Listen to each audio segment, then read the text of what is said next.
बिस्मिल्लाहिर्रहमानिर्रहीम। अस्सलाम वालेकुम स्टूडेंट्स। आज का जो हमारा लेक्चर है वो है फोटोसिंथेसिस एंड साइंटिस्ट।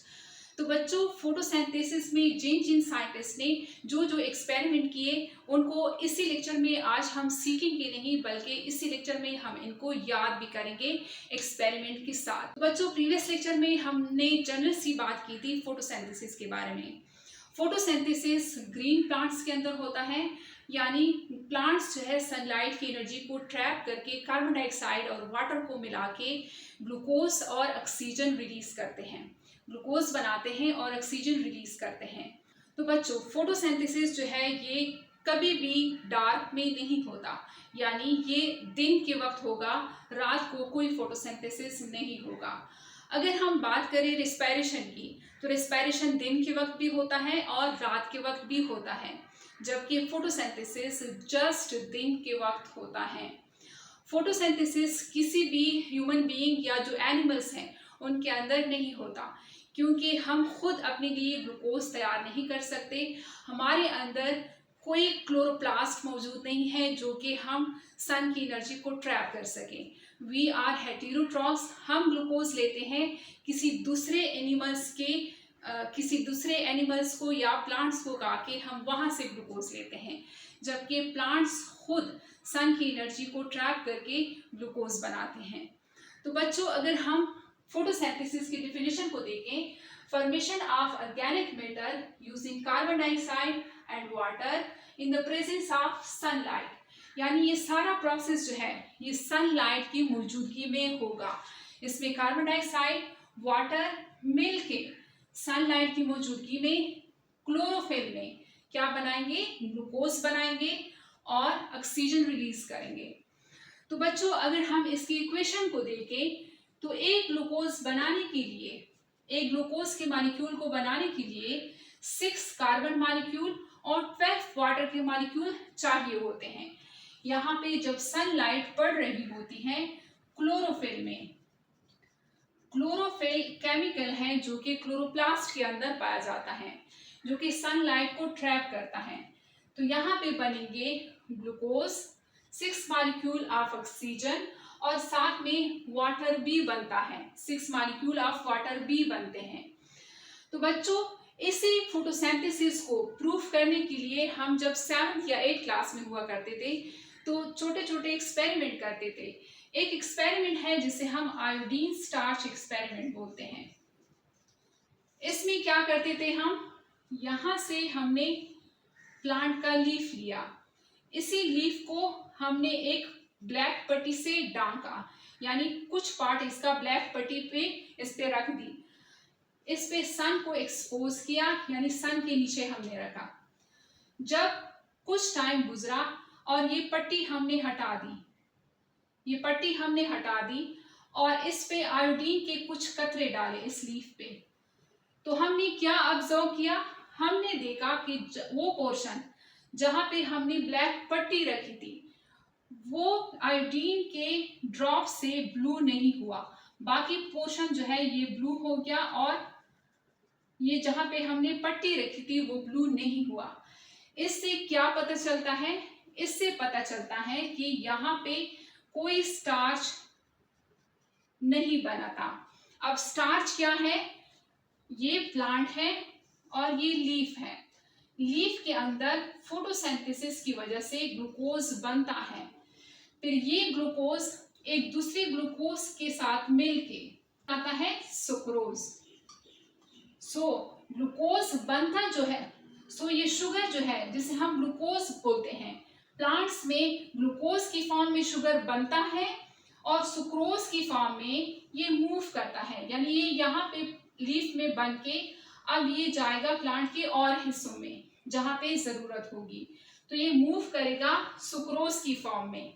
और जब प्लांट ने इसे स्टोर करना होता है तो ये स्टोर होता है स्टार्च की फॉर्म में।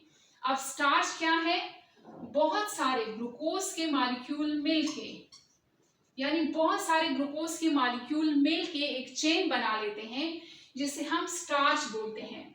ये स्टार्च की फॉर्म में शुगर प्लांट्स में स्टोर होता है, सुक्रोज की फॉर्म में प्लांट्स में शुगर मूव करता है और ग्लूकोज की फॉर्म में प्लांट्स में शुगर बनता है।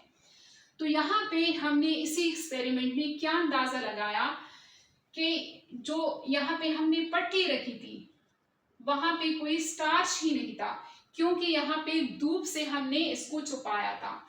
तो ये पोर्शन जो धूप से हमने छुपाया था वहां पे कोई ग्लूकोज नहीं बना, कोई स्टार्च नहीं बना, जिससे हमें अंदाजा होता है कि सनलाइट एसेंशियल है फोटोसिंथेसिस के लिए।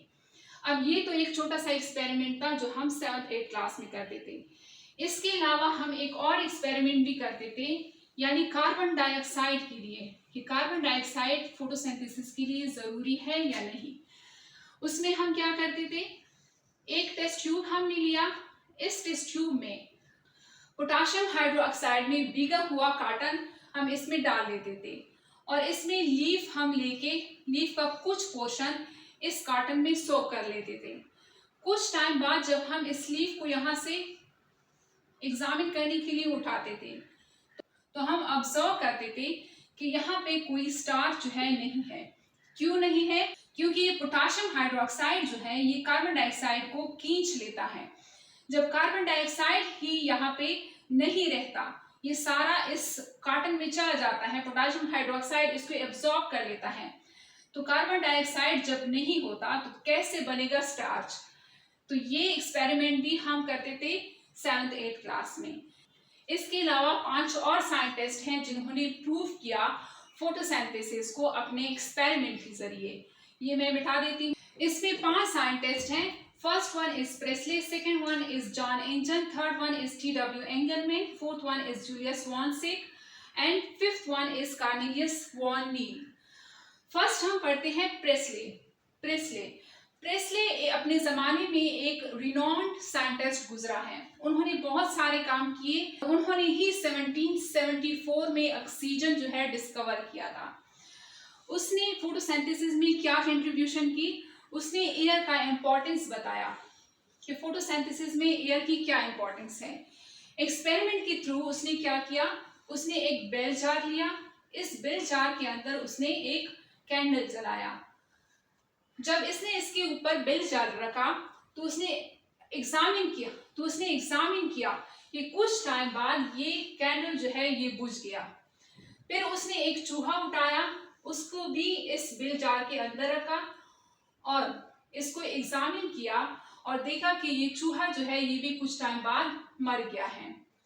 तो उसने सोचा कि यहाँ से जो कैंडल जल रहा है तो यहाँ से ये कोई चीज जो है, सपोज ये कोई चीज है जो कि इस एनवायरनमेंट को गंदा करके इस कैंडल को बुझा देता है। और इसी तरह ये चूहा जो है ये कुछ रिलीज कर रहा है, सपोज ये भी कोई चीज रिलीज कर रहा है जिससे यहाँ का एनवायरनमेंट जो है पोल्यूट हो गए, जिससे ये चूहा मर जाता है। फिर उसने क्या किया, फिर उसने ये बेल जार लिया, इसमें कैंडल जलाया और साथ में मिंट प्लांट रखा। कौन सा प्लांट रखा? Mint plant. और जार को इसके ऊपर रखा। तो उसने ये एग्जामिन किया कि ये जो कैंडल जो है ये अब नहीं बुझा, यानी ये अब बर्न हो रहा है। और इसी तरह उसने यहाँ पे चूहा रखा और साथ में मिंट प्लांट रखा। तब भी उसने एग्जामिन किया कि ये जो चूहा है ये जिंदा है। तो उसने सोचा कि ये प्लांट्स कुछ अच्छी चीज जो है वो रिलीज कर रहा है। उसे नहीं पता कि ये क्या चीज है। उसने इसको नाम दिया बी। और ये कैंडल जो है ये कोई गंदी चीज रिलीज कर रहा है, उसने इसको नाम दिया था ए, सपोज। यानी ये कैंडल इस एनवायरनमेंट को गंदा कर रहा है और ये प्लांट जो है इस एनवायरनमेंट को साफ कर रहा है।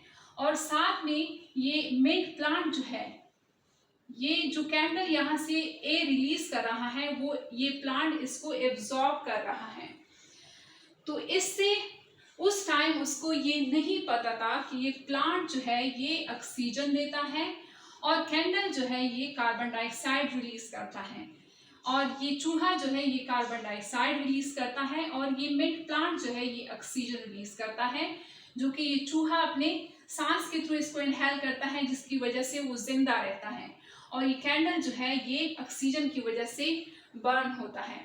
उस टाइम उसको कार्बन डाइऑक्साइड और ऑक्सीजन गैस का नहीं पता था। ये एक्सपेरिमेंट उसने किया था 1770 में। फिर इसके बाद यानी 4 साल बाद उसने ही डिस्कवर किया था ऑक्सीजन को, लेकिन इस टाइम उसको नहीं पता था। बस जस्ट उसने ये बोला था कि मिंट प्लांट कुछ रिलीज कर रहा है जो कि अच्छा है, और ये कैंडल और ये चूहा जो है ये कोई बुरी चीज रिलीज कर रहा है। उस टाइम ये भी नहीं पता था कि air is a mixture of different gases. सब ये समझते थे कि एयर जो है वो एक ही चीज है। तो प्रेस्ले ने क्या कंट्रीब्यूशन दिया? प्रेस्ले ने एयर के बारे में कहा कि एयर जो है फोटोसिंथेसिस के लिए इम्पोर्टेंस है। यहाँ पे उसने ना तो ऑक्सीजन की बात की, ना ही कार्बन डाइऑक्साइड की बात की, क्योंकि ऑक्सीजन और कार्बन डाइऑक्साइड का उनको उस टाइम पता ही नहीं था। तो प्रेस्ले हम प्रीस्ट से याद करेंगे। प्रीस्ट जो पंडित लोग होते हैं, जो पूजा करते हैं, तो वो धूप बत्ती जलाते हैं। धूप बत्ती जलाते हैं यानी वहां से धुआं निकलता है, तो इसके नाम में प्रीस्ट हैं। प्रीस्ट और पंडित लोग जो धूप बत्ती जलाते हैं, तो धूप बत्ती यहाँ से कैंडल जलता है जो धुआं छोड़ता है। तो इस एक्सपेरिमेंट को हम इस ट्रिक से याद करेंगे। सेकंड जो साइंटिस्ट है वो है जॉन इंजन। जॉन इंजन ने क्या किया? जॉन इंजन ने प्रेस्ले का ही सेटअप उठाया, यानी यहाँ पे मिंट प्लांट और साथ में कैंडल, और यहाँ पे मिंट प्लांट और साथ में चूहा, यानी यही उसने सेटअप उठाया। इस सेटअप को उसने धूप पे रखा और इसको एग्जामिन किया। उसने एग्जामिन किया कि अगर मैं इस सेटअप को, जिसमें मोमबत्ती जो है वो जल रही है और मिंट प्लांट लगा है, अगर इस सेटअप को मैं धूप पे रखता हूँ तो ये मोमबत्ती जो है ये बुझती नहीं है, जलती रहेगी, और साथ में ये जो चूहा है ये भी जिंदा रहेगा। तो उसने क्या अंदाजा लगाया?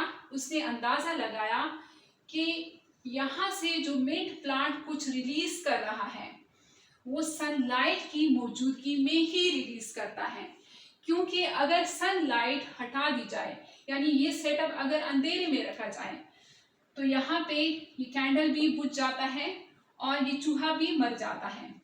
तो उसने इससे अंदाजा लगाया कि सनलाइट जरूरी है किस चीज के लिए? इस मिंट प्लांट के लिए, कि ये मिंट प्लांट जो रिलीज कर रहा है, जो कुछ अच्छा रिलीज कर रहा है, वो सनलाइट की मौजूदगी में ही रिलीज करता है।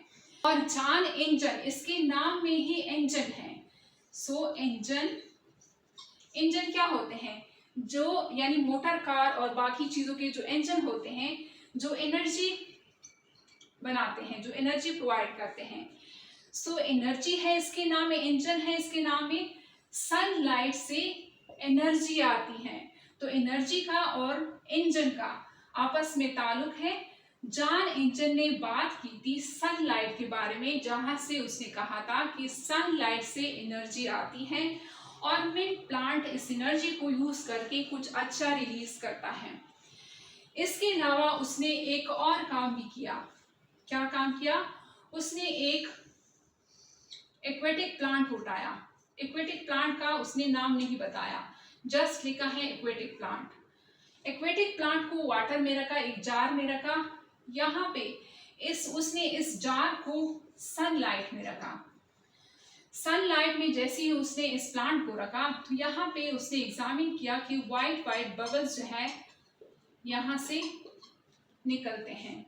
तो इस वाइट बबल को उसने क्या किया? उसने क्या कहा कि ये वाइट बबल तब रिलीज होते हैं जब सनलाइट होता है।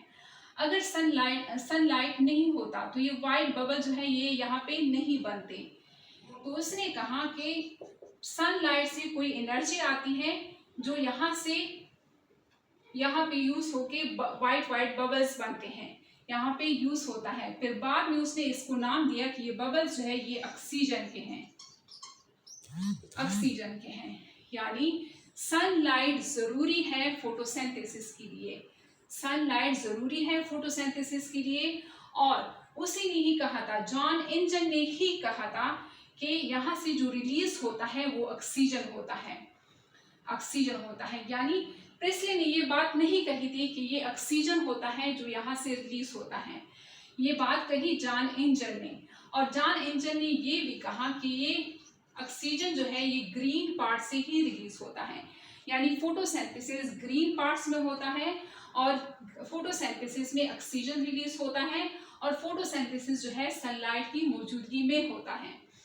थर्ड जो साइंटिस्ट है वो है टी.डब्ल्यू. एंगलमैन। टी.डब्ल्यू. एंगलमैन ने कहा कि चलो मैं मान लेता हूँ जॉन एंजल की बात कि सनलाइट जरूरी है फोटोसिंथेसिस के लिए, लेकिन उसने ये नहीं बताया कि कौन सी लाइट जो है फोटोसिंथेसिस के लिए जरूरी है।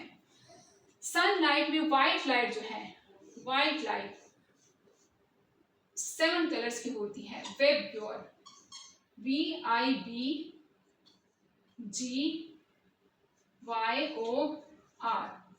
यानी violet, indigo, blue, green, yellow, orange, red.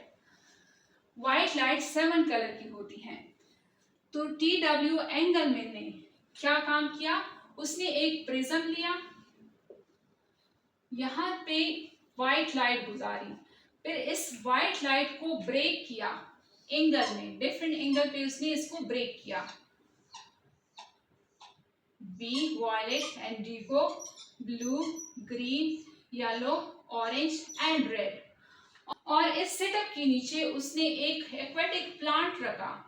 इस एक्वेटिक प्लांट का नाम दिया हुआ है क्लेडोफोरा। क्लेडोफोरा। जो जॉन एंजल ने एक्वेटिक प्लांट यूज किया था उसका नाम नहीं दिया गया, जबकि जो टी.डब्ल्यू. एंगलमैन ने जो एक्वेटिक प्लांट यूज किया है वो है क्लेडोफोरा। तो यहाँ पे टी.डब्ल्यू. एंगलमैन ने और क्या काम किया, इस सेटअप में एरोबिक बैक्टीरिया भी डाल दिए, एरोबिक बैक्टीरिया। और उसने एग्जामिन किया कि ये जो रेड पोर्शन है जहाँ पे रेड लाइट पड़ रहा है वहां पे बहुत सारे व्हाइट बबल्स बन रहे हैं ऑक्सीजन के, और जो ब्लू एरिया है वहां पे भी बहुत सारे बबल्स बन रहे हैं, और जो एरोबिक बैक्टीरिया उसने डाले थे वो भी इन जगहों पे ज्यादातर जमा हो गए थे, यानी रेड कलर और ब्लू कलर पे ज्यादा ऑक्सीजन जो है वो रिलीज हो रहा था। वहां पे एरोबिक बैक्टीरिया अट्रैक्ट हो रहे थे, क्योंकि वो एरोबिक है, वो ऑक्सीजन लेते हैं तो ऑक्सीजन की तरफ वो अट्रैक्ट होते हैं। इस वजह से यहाँ पे बहुत सारे बैक्टीरिया जमा थे। तो उन्होंने ये कहा कि फोटोसिंथेसिस जो है, फोटोसिंथेसिस रेड लाइट और ब्लू लाइट में ज्यादा होती है, यानी जो लाइट का ब्लू वाला पोर्शन है और रेड वाला पोर्शन है वो मोर इफेक्टिव है फोटोसिंथेसिस के लिए।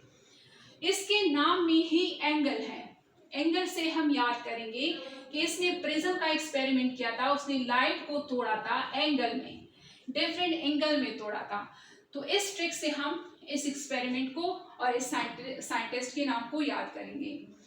फोर्थ जो साइंटिस्ट है वो है जूलियस वॉन सेक। जूलियस वॉन सेक। अब इसके नाम में ही सेक है। सेक क्या होता है, बोरा, चीनी से भरा हुआ बोरा। तो सेक ने क्या कहा, सेक ने कहा था कि जूलियस वॉन सेक ने कहा था कि प्लांट्स जो है वो क्या प्रोड्यूस करते हैं, ग्लूकोज बनाते हैं। ग्लूकोज, उसने सेकंड बात कही थी कि ग्लूकोज जो है वो प्लांट्स के ग्रीन पार्ट्स में बनते हैं। इसके अलावा उसने कही थी बात कि ग्लूकोज जो है ये स्टोर होता है किस फॉर्म में, स्टार्च की फॉर्म में स्टोर होता है। फोर्थ बात उसने ये कही थी कि एक स्पेशल बॉडी होती है जिसमें, स्पेशल बॉडी होती है जिसमें ग्लूकोज बनता है। ये हमें अब पता है कि स्पेशल बॉडी जो है ये क्लोरोप्लास्ट है, उस टाइम नहीं पता था। तो ये बात कही थी किसने, जूलियस वॉन सेक ने, यानी ग्लूकोज बनता है फोटोसिंथेसिस के दौरान और ये ग्रीन पार्ट्स में बनता है, ग्लूकोज स्टोर होता है स्टार्च में और ये स्पेशल बॉडी में बनता है जिसे अब हम क्लोरोप्लास्ट बोलते हैं। फिफ्थ वन एक्सपेरिमेंट जो है वो है कॉर्नेलियस वॉन नील का। कॉर्नेलियस वॉन नील, इसके नाम में ही नील है, नील, नीला, H2O यानी वाटर नीला होता है।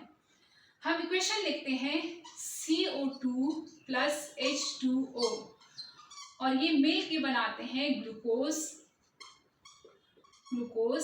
Plus oxygen. तो ये पता करने के लिए कि ये जो ऑक्सीजन रिलीज होता है फोटोसिंथेसिस के दौरान, ये कार्बन डाइऑक्साइड का ऑक्सीजन है या वाटर का ऑक्सीजन है। तो ये पता करने के लिए नील ने क्या किया, उसने पर्पल सल्फर बैक्टीरिया लिया। पर्पल सल्फर बैक्टीरिया क्या करते हैं, वो H2O को यूज नहीं करते एज अ हाइड्रोजन सोर्स। वो क्या यूज करते हैं, carbon dioxide plus hydrogen sulphide और बनाते हैं ग्लूकोज। साथ में क्या रिलीज करेंगे, सल्फर, यानी यहाँ पे ऑक्सीजन रिलीज नहीं होगा, फ्री सल्फर रिलीज करते हैं। तो कार्नेलियस वॉन नील ने कहा कि फोटोसिंथेसिस में जो ऑक्सीजन रिलीज होता है वो वाटर से आता है। वो कार्बन डाइऑक्साइड का ऑक्सीजन नहीं होता बल्कि वो वाटर का ऑक्सीजन होता है। तो उसने ये बात प्रूफ की पर्पल सल्फर बैक्टीरिया को स्टडी करके। इसके एक्सपेरिमेंट को मजीद साइंटिस्ट ने प्रूफ करने के लिए इस पे एक्सपेरिमेंट किया। साइंटिस्ट ने क्या किया, उन्होंने कार्बन डाइऑक्साइड जो कि नॉर्मल में ऑक्सीजन का 16 होता है और H2O में उन्होंने ऑक्सीजन जो लिया वो हैवी आइसोटोप का लिया, यानी 18 जो है वो हैवी आइसोटोप है। इसमें उन्होंने देखा कि ग्लूकोज बना और यहाँ पे जो ऑक्सीजन रिलीज हुआ वो 18 हैवी आइसोटोप का था, यानी 16 का नहीं था, ये 18 का था जो कि वाटर का है। सो इससे भी प्रूफ हुआ कि जो ऑक्सीजन रिलीज होता है फोटोसिंथेसिस के दौरान वो वाटर से आता है, कार्बन डाइऑक्साइड से नहीं आता। तो बच्चों ये था एक छोटा सा लेक्चर, उम्मीद करती हूँ आप लोगों को समझ में आ गया होगा। अगर आप मेरे साथ इसी तरह पढ़ना चाहते हैं तो मेरे चैनल को सब्सक्राइब करें और मेरी वीडियोस को लाइक करें ताकि बर वक्त आप लोग को मेरी वीडियोस मिलती रहें। मिलते हैं नेक्स्ट लेक्चर में। अल्लाह हाफिज़।